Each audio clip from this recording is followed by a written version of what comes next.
Hi there, Steve Rubis, the Fix It IR guy. In our recent videos, we talked about what is your corporation persona and what is your IRO or IR program persona.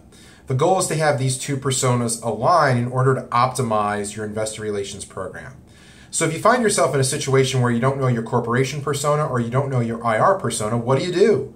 Well, you commission a perception study. So what is a perception study? A perception study consists of investor relations working with a third party to develop questions and then canvass several key constituents who interact with your stock.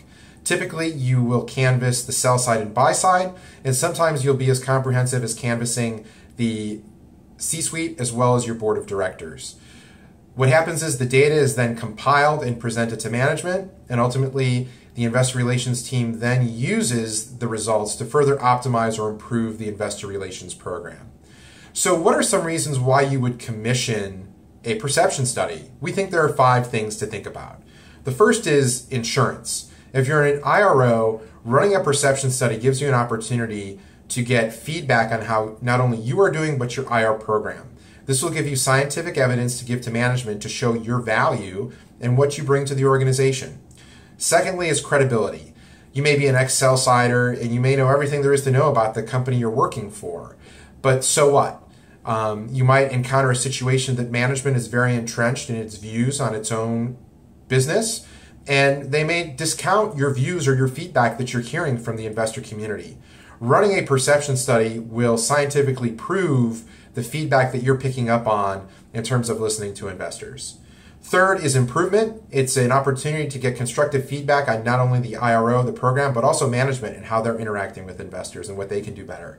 Fourth, consistency. Sometimes a perception study will uncover a situation where the board of directors and the C-suite have differing views on strategy and where the company is going. In a worst case scenario, the perception study will uncover the fact that the members of the C-suite disagree on strategy and where the company is going.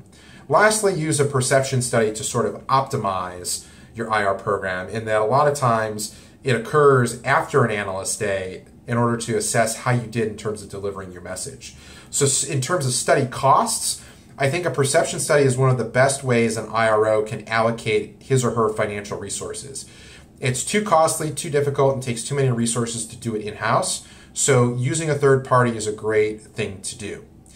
Now, if you're thinking about vendors, I've looked at 3, which is NASDAQ, Revell Research Group, and Corbin Advisors, which range in terms of price. And price typically is dictated in terms of how comprehensive the study will be.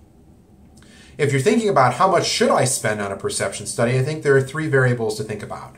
First is the IRO background. If you're a capital markets IRO, you can probably get by with less resources on a perception study because you probably do have a better sense of what the key pain points are and really how well your program is doing. Secondly, think about how data-driven is your management team. If your management team needs scientific data and tons of spreadsheets to make decisions, you're going to be better served by spending more on a more comprehensive perception study. And then lastly, credibility. If you feel you have a credibility problem with management or management may not believing the feedback you're giving, then spending more on a perception study is going to help you and help establish your credibility because it's going to scientifically prove the feedback you've been providing. So with that, a perception study is a great way to find out who you are, and it's a great way to allocate your financial resources. With that, we hope to talk to you soon. Thanks for watching.